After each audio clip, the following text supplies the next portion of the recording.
Have you ever had something good, but spent so much time looking at someone else that what you had started feeling as if it wasn't enough?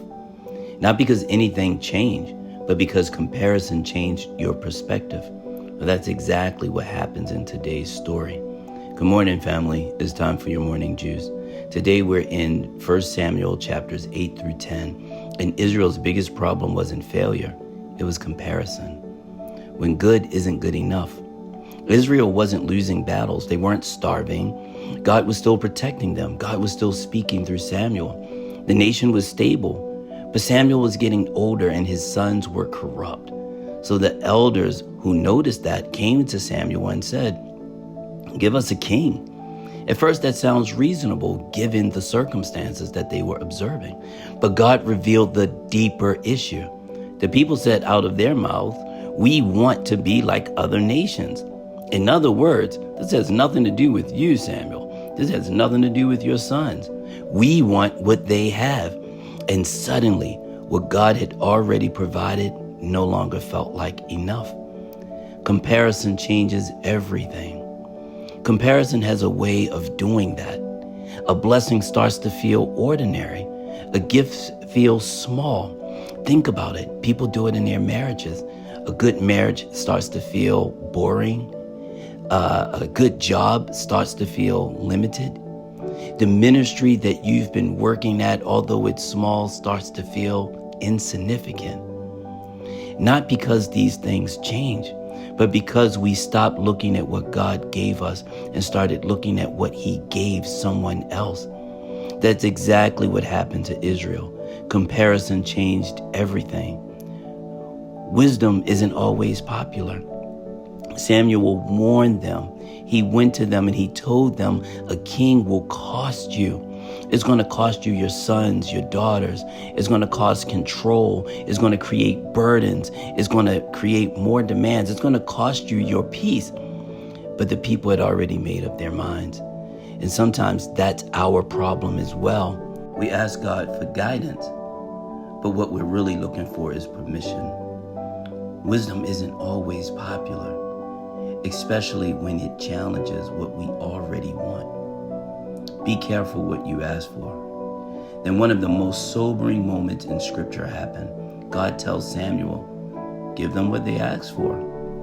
You see, sometimes God's answer isn't no, it's a simple okay. Because sometimes the lesson comes after we get exactly what we wanted. Israel got the king they wanted, all right, but not necessarily the king they needed. God is still working. Meanwhile, while the nation was demanding a king, God was already preparing one. A young man named Saul was simply looking for his father's donkey. He was running errands, doing ordinary work.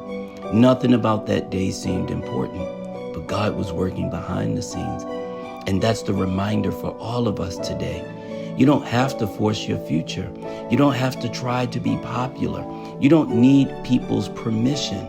God knows where you are, and he knows how to find you when it's time. Looks can be impressive. When Saul finally appeared before the people, they loved what they saw. He was tall, he was strong, he was impressive. He looked like a king. But God had already been doing something deeper. Scripture says God changed Saul's heart. The Spirit of God came upon him.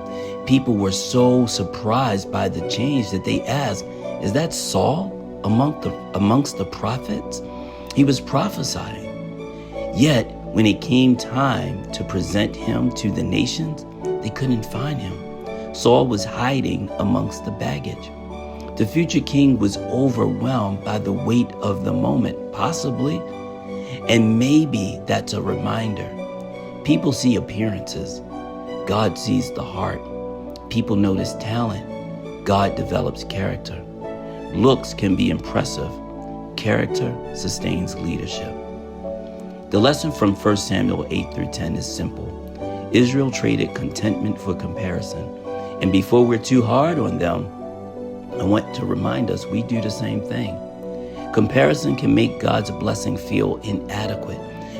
comparison can make good feel like it's not good enough. Before you ask God for something different, I want you to thank Him for what He has already provided. Because sometimes the greatest threat to God's plan for your future, for my future, it isn't failure, it's comparison. Sip on that, family, and I'll talk with you tomorrow. If today's morning juice blessed you, please like, subscribe, and share. Help someone else sip through the Bible one chapter at a time. And remember, don't trade God's will for what everyone else has.